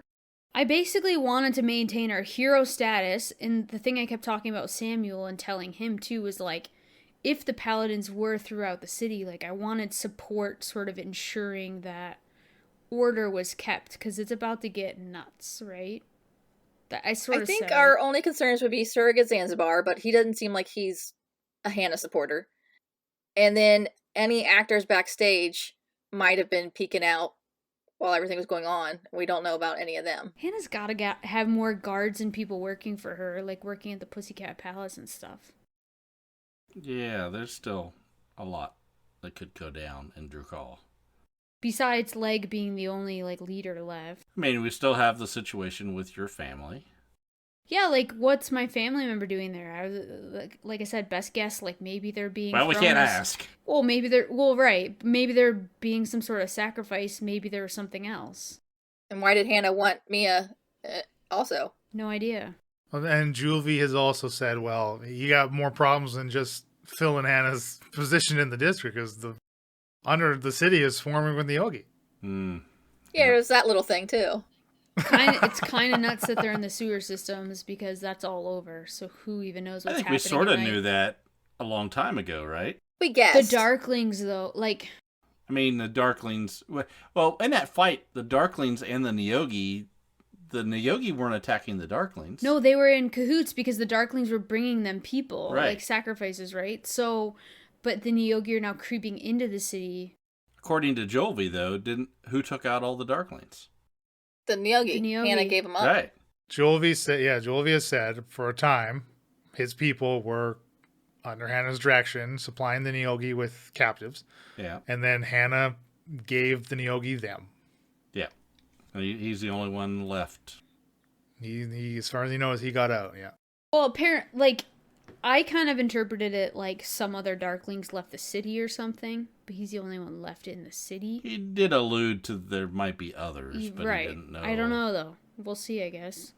Well, if one got out, surely more, right? Yeah. There's a vast network of like their tunnels and the sewers, right? Like, listening back, I don't remember being like, oh, Jovi, I owe you so much. But, like, it kind of makes sense. I guess I remember it more that I role-played it that way. Like, he kind of does it, like, a lot. He restored your feeble mind. He saved my life. Jolvi was a one-hit wonder. He's helping us with the tunnels. I mean, that's why, like, when it comes to the Neogi, how big and crazy the spread seems to be, like, if we don't ask NPCs to help us and we assume no one will help us, like, we're going to lose. Like, so that's why it's like, we gotta get all the help we can get on our side. So Jolvi said Hannah only had the amulet for about a month. Yeah. Did the Darklings have it before that, and Hannah's only had it for a month, or altogether the whole thing that's only been in Drew Call and in Hannah's possession for a month? Like, how long ago was the beginning of the campaign with Hank Applebee's and Drew Call looking for the amulet? That's how long.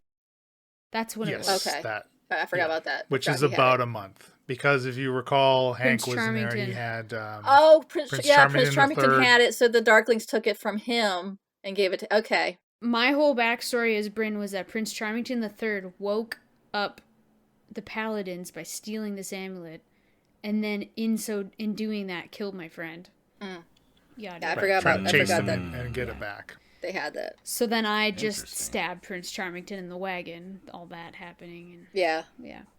Falls are in robbing Hank Applebee's from my grasp, like because I was knocked down. I remember that incredibly distinctly because I remember thinking, oh, they didn't look through any of the bags in the back with the sacks with the people.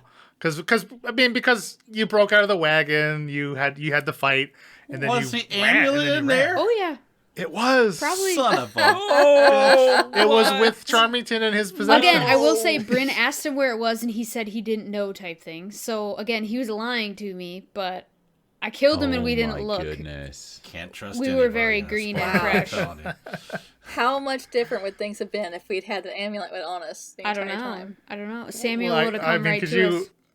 Well, yeah. I mean, at that point, Hank was already dead, right? Because you already killed him. Mm-hmm. Yeah. I assume one of you would have just have had this item for the whole campaign, Like, used using it, right? Yeah. Right. Yeah. It should Yeah. have been a magical item. We Tune could the have crap out of attuned that. to stuff back in those days. We had all kinds of slots available. We had so many slots back in the day.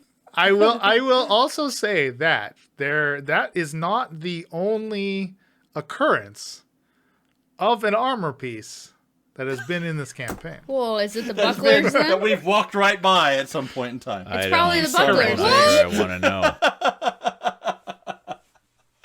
No, I broke the bucklers, No. didn't I? Something I with the wrecked one of them gauntlet. at The least. gauntlets, the gauntlets. Arcanist gauntlets, you blew up. Yeah. Yeah. Those weren't the real ones. Those were the try to Fake. make recreation ones. Right. Yeah. Right. Oh my god. No, it wasn't anything the Arcanist had. It was, yeah. I mean, they're more. Don't leave they're us throwaway hanging. hints Just tell us. that, out of context, there's really no way you would have been able to pick Is up it on. by But the maybe is it by the hindsight. dam where there were magical items promised to me and we never went and looked? Because that haunts me. I don't recall any promise being made to you. Well, there was the king in the mountain too. Maybe there was some stuff in there that we could have We found. just have to watch his face Theft. when we do things, and if he smiles and you go, "Oh wait, I want to go back and check that room." He's always smiling. I That's will the say, trouble. I will say that the party has been within 5 feet of this. What? particular. Oh my gosh, you have to goodness. tell the listeners, even if you don't You tell were us. having so much fun. I was just Do a yeah. Discord spoiler. Tell us. Oh man. Look. Okay. To be fair, at these points in the campaign, like the Armor of Kalar, it means the name hadn't even been said, right? So Right. none of you or your characters should have had any reason to be looking with for 5 feet? anything like this. It's got to be down in the paladins in his palace. It's got to be the grung or something. It has to be Oh, could Falzer be. and I. The grung. Tell us. Give Yeah. us You more all, hints. you all ruminate and think on it. No, I can't tell you because it might still play Yeah. a part. I'm just Man, why do we have so many Right episodes? next Like, go to back and the- listen. It was the gauntlet next to the Palaboys episode, or Palaboys under the bed sheet. We just didn't open it, lift the other mattress up. I will tell you that it was all the way back in chapter 1. Oh, shh. Really? Yeah. What happened in What? chapter 1? How did we end chapter 1 with Gozer dying? Yeah. That's how we. No, we ended. The end of chapter 1 was drowned Gozer throwing a bead of fireball at the party in the Kralakina tunnels. Oh, okay. That was the Yeah. very end of chapter 1. The That very was still beginning Bryn- of that chapter 2 still was Bryn, Bryn though. dying. Yeah, that was Bryn. I was gonna say. Guess we're gonna have to go back and listen to the entirety I of don't chapter think 1 again. we wouldn't know what we didn't see. I guess. I don't know. Did in Klexpa? context, Did he have something like one of the orcs? Or something? I hope I've given enough descriptions of things where you could go back and listen and hear how things were described back then and be like, oh, shit. Listener, Are we you need your kidding me? help. Message us I'm on not Discord. kidding. Email us on incorrigibleparty@gmail.com. No, don't email us. Leland will right. will I field the interpret- emails and delete them. tell Okay, us. Bill What Ben, I've got did we something for miss? you to do. I want you to go back and list everything that Leland describes in the first chapter. There are a Send me lot an of people email. currently caught up. Please message us. Let us know what we missed. Thank you. XOXO. Maybe I buried it too deep. Maybe I was too subtle. Leland, you know you could just about say, like, talk circles around something and say everything Yes. except for the word, and we won't pick up on Yes, it. true. Yeah, I can. I love. There was one part that did get cut out to make Bill look better, but I'm going to expose him now. For the I'm very gonna end of the expose him fight, now. right before, and this segues me into the magic missile conversation I kind of briefly wanted to have. Right before Falzer and magic missile Hannah and finish her off, I gave the description of how she looked. And she's stumbling away after Shakara Will Smiths her. And, she's barely on her feet. And it's funny every time after I say, Falzer, your turn in initiative, how 30 seconds of silence goes by before Bill says, okay, I'm going to do this. Which is absolutely fine because that's what editing is for. But there was that silence. And finally, Elena was like, dude, he just described how bad she looks. Do something. Well, It's like he's trying there's to a lot help of spells you. I could cast. Yeah. So I was considering like throwing a big spell at her, but then I was like, do I waste a big spell when I'm pretty confident that a smaller spell will do the trick? But what if I use a smaller spell and it doesn't do the trick? Right. What if she gets away? What if she makes it to that Yeah. door? Yeah. So I think I was considering using Gravity Sinkhole, which is like Oh, damn. a big bang. Yeah, for sure. But like it would guarantee that she's dead more than likely, unless I rolled terribly.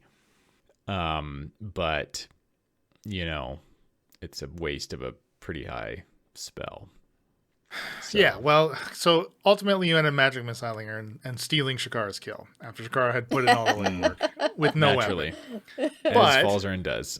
I don't know how the discussion about the magic missile thing came up, but in our private Discord it came up, right? Of how the spell works and how it reads and how its rules is intended versus rules is written, and how many rolls you have to do. Because we have always played it, and I have always played it in any game that I've ever been in. How you can just darts. Okay, this dart roll, second dart roll, third dart roll, and which is how we did it. Yeah. But there's so much discourse about it saying, well, actually, if you kind of read the spell, it can be interpreted as you roll a d4 a single time. All darts hit simultaneously, which is, say, in the spell. Therefore, you must choose your targets for the darts, and you do not get to see the result of the first dart before the second and third are hitting because they're supposed to hit simultaneously. Yeah, I did a lot of reading and Googling on forums and yada yada, and apparently there are some, I don't know, you Leland would probably know who these people are better than I would, but I think there are people who are like writers for D&D or semi authoritative sources who have commented publicly that this is how it works, yada yada yada. Yeah, people tweet like Jeremy Crawford and then like reference like Sage Advice, which is this compendium of like rules, like FAQs or whatever. But then like the problem with that is these people can get the same question a year and a half later and then the answer completely contradicts the previous. Right. So it's like, so I don't care how we play it. If you want to keep playing how I will literally, because you are the one that's using it, I will completely leave that up to you. It's because there are benefits to both. Obviously, like a benefit of Magic Missile, which John had brought up, is it can incur 3 Constitution saving throws. Yeah, one when for each dart. when someone is concentrating on a spell. Yeah, for breaking concentration on a spell that someone's holding, it's Automatic hit. You can stop quite nice. a big, some kind of a wizard's casting something Yeah. that's really hurting everybody. You're going to hit. And that can obviously be used against us as well, because a big percentage of Falzarin's spells are concentration. Yeah. So, and now we have Shaft, who has the what was that wall wind that you wall. put up, Shaft? Wind wall. Yeah. Well, and he also Shaft has a concentrate on a Hunter's Mark when he uses it. Yeah. Right. So then so with those all 3 darts are hitting simultaneously, if you play it that way, does that still incur a roll per dart when they're hitting at the same time? Yeah, that's the question. If right? they I all don't 3 know. hit a single target, like does it still like it's very ambiguous. This Yeah. spell is Yeah. like I mean the whole reason it's called Magic Missile is like a holdover from like old editions. The very beginning. Right. Yeah, the very ADD, beginning, yeah. where in the rule text, a missile referred to like anything thrown, like even throwing a rock was Right. a Yeah. missile. Yeah. Well, attack. Bill That's a tried to missile, throw rocks. Right. He tried real hard. So I'll give you the choice. We can play Magic Missile as we have been, where you can choose the darts and see the result of the darts and roll for each dart, which means you could potentially roll poorly for a dart, right? Like, or we can play that they'll all hit simultaneously. Like, which way do you want to handle it? I don't know. It doesn't have to be all my decision either, because I guess there's other people who would be affected by it if you had an enemy who was using it. But I think it's all I your kinda decision. Yeah. All your decision. it's all me. And we Perfect. will blame you. Yes. Well, I wasn't going to put it that way. I was going to say, Oh, I'll put it that way. we respect your decision. Is the way I was going to state it. Sorry, is that how a wife should act? And reserve We the right will to bitch about respect it. your decision. We don't tell him the other part till later. Exactly. I kind of like the way we've been playing it so far, to be honest. It makes the spell a lot better. Yeah. Right? Like, I'm not sure how often I would use it if it, because the way that this forum sort of suggested does handicap it a bit. well, I mean, it is only a first level spell. But it's Magic Missile. Exactly. It's a legacy spell. It's old enough to be my grandpa. I mean, so is John, but That's right. Yeah. True. That's why they call me Magic Missile. Just our dad. Kidding, listener. I always hit. Always do damage. Okay, we're just gonna keep playing. I mean, that was less of a discussion than I thought. I don't know why I thought it was gonna be a big thing. It's a huge thing. That was really Leland. easy. Thanks, Bill. You overestimated the person you're addressing, Leland. If it makes everything more fun and the spell better, why not just keep doing it? I do think it's more fun the way we play it. Yeah. Yeah. And I'm okay with the fact that might be turned against Screw us in future rules combat. lawyers. That's fine. Screw 'em.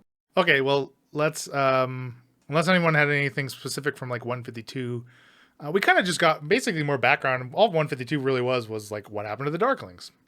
yeah.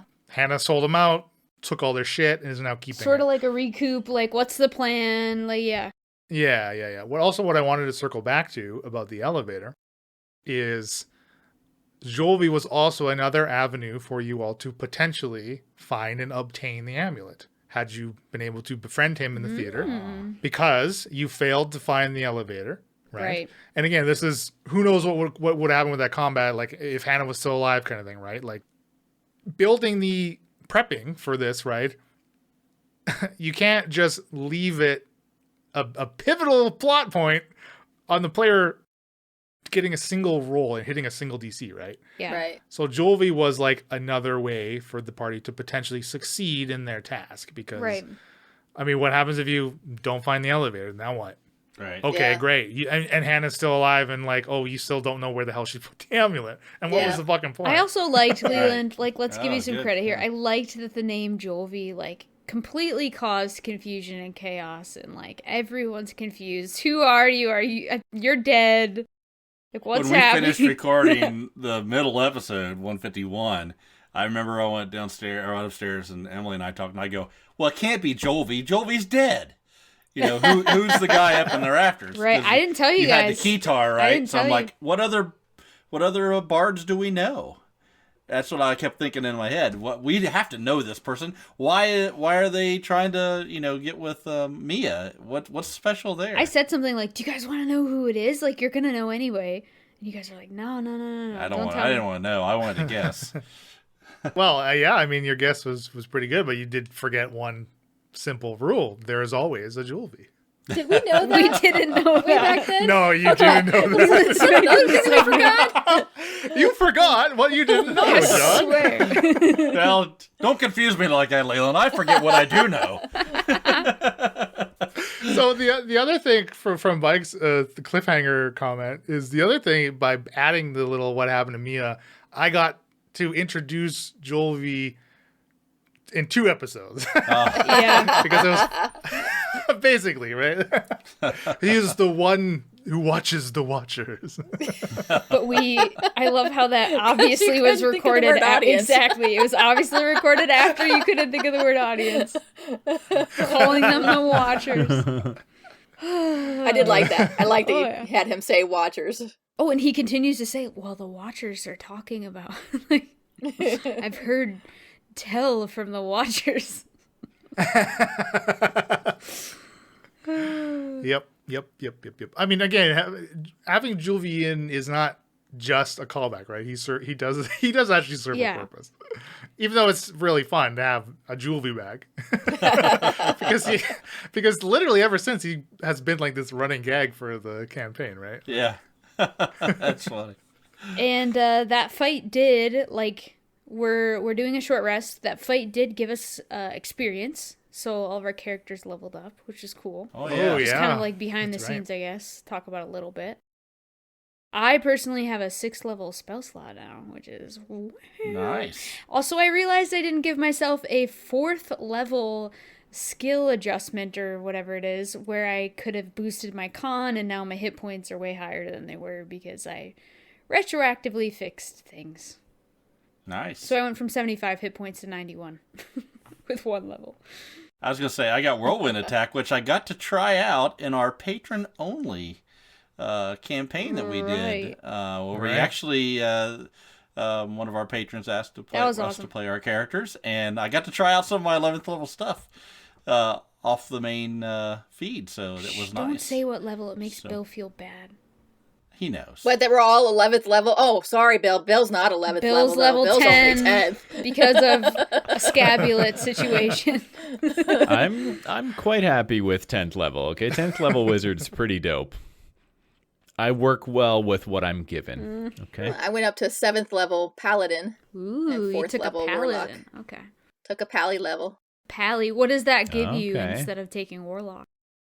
So when I changed, I lost my aura for a level. So at 7th level, I got a new aura. Yeah, we kind of figured that Yeah. out in the Patreon only. Yeah, Yeah, in the Patreon one shot. We're gonna have to keep Spill the those beans. separate and remember what the Yeah. listener knows. And I got another 2nd level spell slot. I'm gonna miss your saving throw boost though. We used Yeah. it. Yeah, but a +4 on damage rolls is pretty nice. we can Melee remember it. though. I That's have to true. be melee with my Yeah. hammer. Yeah. It just means I need to stand next to Shaft, and then he'll Or do me, even more yeah. damage. You don't need to be near Falzern Great. ever. Right, no, Falzern's on his own. Okay, for now on, Shaft is the Horde Breaker. Shaft takes on the multiple enemies. I'm going to throw like a half a dozen enemies at him at any given time. Thank The you. rest If of they're you can undead, work I on can the big handle them, bad. okay? Yeah, there you If they're creature rating 2 or under undead, I can handle them. But a 6th level spell slot, man, that feels big. So I think it goes to 2 5th level spell slots, then 3 4th, that sort of thing. Like, I have a lot of spell So I have slots. a question for you then, Elena, is moving forward, are you always going to have greater restoration prepared? I don't know. I've always felt like, and I felt like this before Shaft and before you said Feeble Mind sucks, okay? But like, they're stupid, and yeah, they could die, but I could revive them. Like, all I need's a good night rest, and then I can restore them. Like, that's how I feel. I guess I could maybe keep a charge in the pendant or something, just in case. Oh, that's Oh, actually there's an idea. Because there's 3 charges, very good idea. so it's like just always keep a greater restoration at any Yeah. point. That's a very I good do idea. know now that I want to put mass cure wounds on the pendant, not mass healing word, because it's like the difference of like 3d4 versus 3d8 or something crazy. Mhm. Like, it's a big For difference. mass cure wounds, do you have to touch people though? No. Is it? Yeah, I think because it does 'Cause it's multiple mass? creatures. Yeah, No, Yeah, I'm think not so. looking at it right now, but I think I used it in our Patreon only, and it was fine. Like, it was within sight, like 30 feet or something within sight. Because that's like one of the differences between healing word and cure wounds. Is cure wounds does more healing, but you have to touch them. Right. Yeah, Mia doesn't like touching people. No, that's nasty. you don't touch people. I'm always playing Mia like they kind of touch, Disgusting. like, I guess, Shaft's shoulder. Like, that's just me being Elena in real life. Only in a good dice game. What a freaking good fight, though. Like, seriously, like, still Yeah. amped talking about it. It was like a week ago. Yeah. No, it was great. Good. So It's really sorry, good. back to the different. So mass healing word is only a third level, Okay. and up to 6 creatures within 60 feet. Mass cure wounds is a fifth level. Okay. That's the difference. That's why. And it is 60 feet.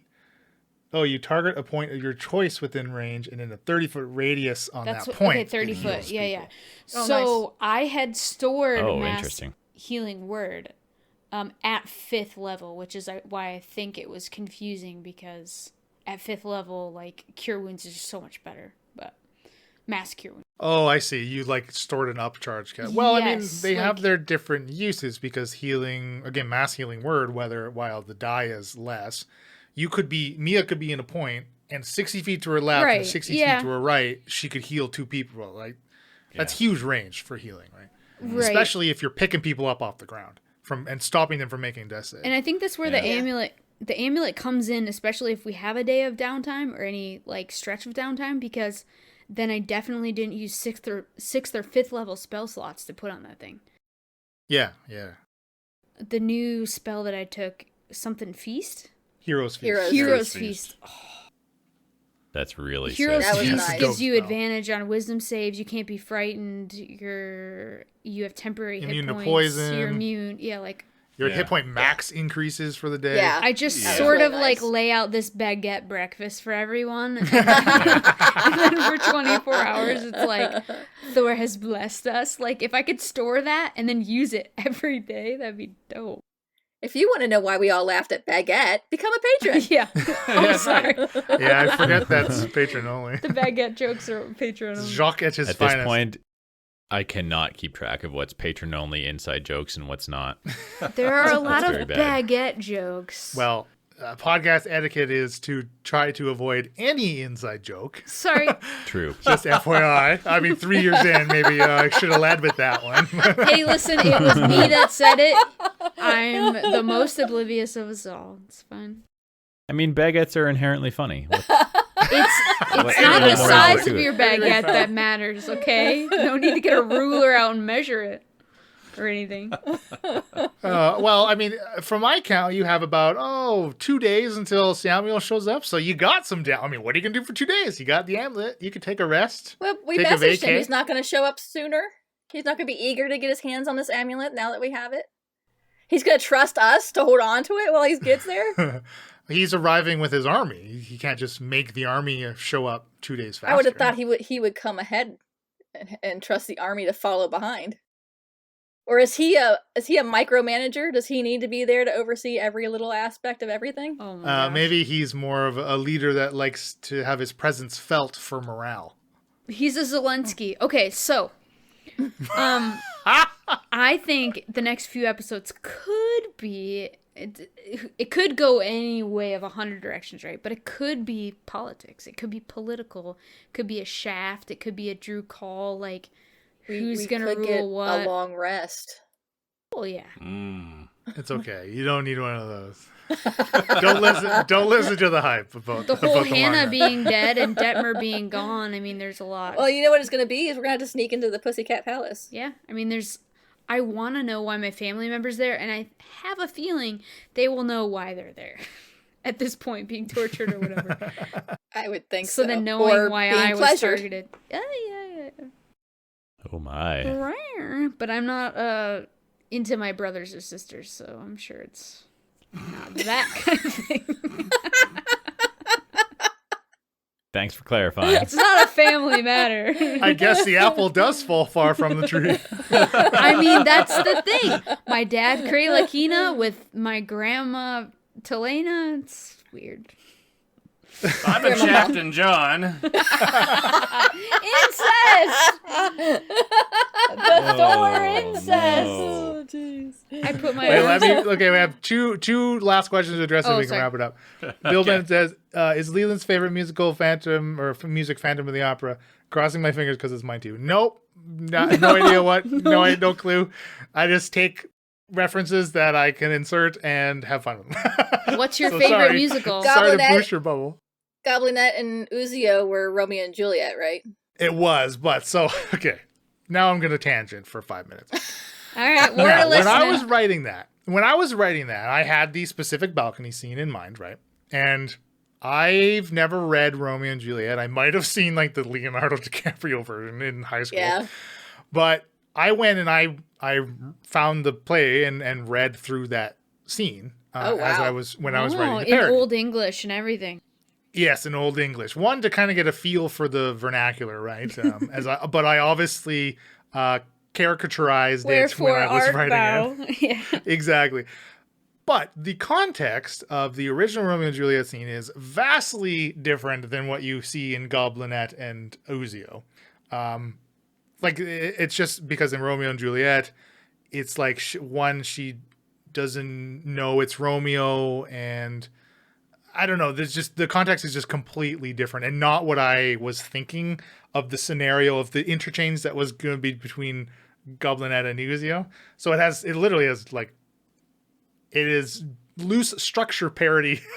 There's no comparable context in that exact scene. So anybody actually familiar with Romeo and Juliet would probably be like, this doesn't make any sense. Well, This makes Mia's no got the sense. book. It's an alternate reality. Nailed it. Mia can read through it and let us know how it all. Yeah. We know how it ends. I got it's the a good book. ending. It's a great ending. First It's a edition. great ending. She dissolves inside him and he throws himself to the rocks. Tale as old as time. And then finally, David Dave, which we kind of missed hitting when we were talking about Ape Zarin not dealing damage to Alardo. Is that a magic weapon requirement? And is there, which it was, which we covered, and is there nothing in 5e that allows high hit dice monsters to hit things that have normal weapon immunity? Used to be a rule in the olden times. I was looking right before we started recording, like Polymorph that specifically doesn't specify anything. The Giant Ape stat block, which is a challenge rating 6, does not specify anything. I'm pretty sure that part of the design is they weren't really thinking of that when, hey, with this Polymorph spell, they could become anything, right? So I guess it isn't. Unless we completely just missed something, but like I don't think so. Well, I'm not the guy to ask. I think in that case, it's more of the polymorph person is then crowd control and takes care of the giant mammoth instead of the evil guy. Well, do you all think that Polymorph is meant to be more of an offensive spell, like the way Falzarin uses it, or more of a utility spell? Most of the time, I think it's a utility spell. What do you but- mean utility? What does that mean? I mean, you think of like a utility as like a druid's wild shape would be more suitable to being utility, like polymorphing into a mouse to scout something. He kind of did it with Yeah. the tower. something that can fly, or I've used it a lot to become like a giant eagle and like carry party members around and that kind of stuff, Yeah. right? To fly people around. I would love to use it that way, and actually, as I have played Falzarin, a lot of the things about Falzarin that I've been excited about, like when we're not playing in between play sessions, and I think about different things I might be able to do, or I'm like thinking about leveling up and what spells I might take. The spells that make me most excited are utility spells. So I've certainly thought of it. It's just, it's kind of a high. It's a big spell level to burn for a utility spell. Although, certainly you could use use it as a utility spell and accomplish a lot to move the story forward and to give your party an advantage for sure, depending on the scenario. I feel like when you put us on your back and you ran through Heraklion, that kind of thing, like that was sort of utility. Oh, that was for really sure. good. Yeah, true. But true. yeah, I also see it as like you were about to die. You needed hit points. Yeah, so. it's more of an offense and defense spell For because sure. you get a lot more hit points and potentially can survive a few more rounds. Leland, when you turn into the giant eagles, do you make sure you take the party to a really high peak, drop them off, and then go, there's Mount Doom way over there. I can fly you there pretty easy, but instead I'm going to drop you here. I've got a previous prior engagement. I'm sorry. That's right. Classic Eagles. All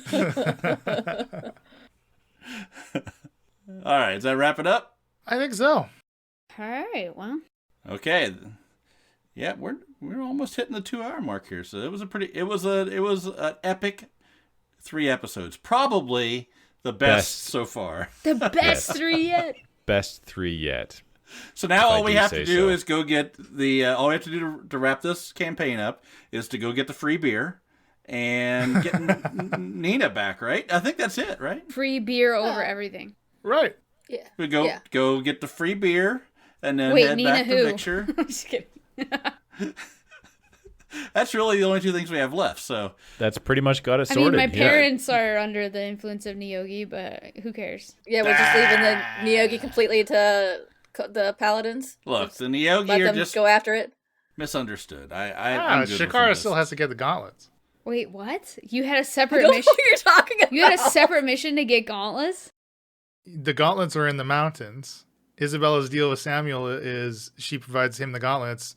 He gives her the eyes of Dendar. Oh, fudge. The I thought I amulet just was had to to- get the amulet. The amulet was to Wait. facilitate finding the Oh, gauntlets. no, we had to go get Is the the oh, armor crap. piece we were 5 feet from the gauntlets in the monster in the mountain with Wolfgang or something? No, Okay, it's frick. not the gauntlets. Okay. Shaft okay. never signed up for gauntlets. So- This is going way Shakara, off. you didn't tell us any of this. What's happening? Shakara forgot! Oh no. Oh my no, This goodness. is so bad. This is I so can't give bad. him the amulet then if I have to go find the gauntlets. Oh no, I mean you can. The amulet is to facilitate finding the gauntlets with the amulet and cipher. Samuel will have. Oh, that's be right. able He to was going to bring us a pinpoint- cipher that he doesn't have. That he didn't know he didn't have. right. Oh, yeah. Yeah. I remember So, now. stay tuned for the next 3 episodes and see what kind of chaos messes up. They're I've gonna been be John the and best Shaft. yet. I've been Emily and Shakara. I'm Elena. I play Mia, I think. I've been Bill and Falzarin.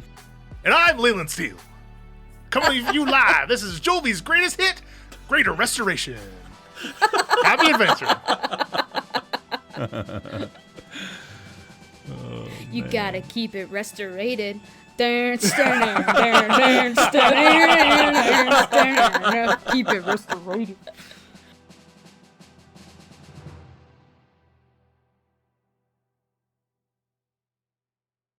I just hit record, so right now, really, I'm recording. This is the way to do it. I'm recording.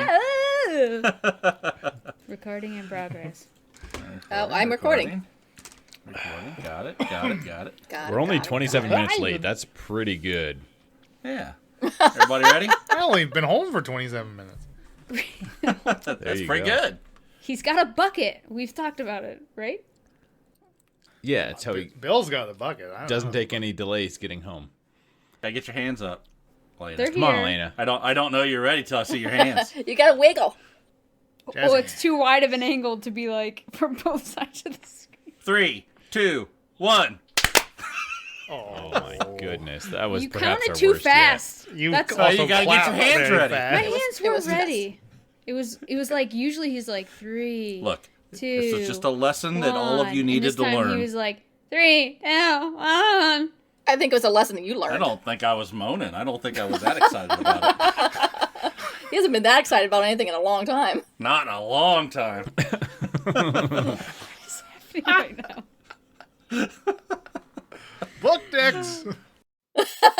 I don't see. I can't remember this reference. When we hear it, we're all gonna laugh so hard. Yeah, just remember we were this drinking when you during hear the it. POAP. Yeah. Book dicks. Book dicks. dicks. It rings 0 bells. Same. Oh, we'll get there. But Fred Johnson should ring a bell. Was I? Had I been drinking during our Yeah. POAP? I don't know who was and wasn't. I definitely wasn't. I'm a good You boy. definitely was not. I definitely wasn't. Pretty sure we had some gin and tonics, Bill. Did we live stream it? Is that the one? No, That that was was the the- anniversary. No, Anniversary. the POAP was not public. It was very much talking about what you call I mean, your it's penis. called That's why I patron said- only after party. Oh, that's right. I guess we wouldn't have live streamed it. It Yeah, makes it a yeah. little bit less exclusive.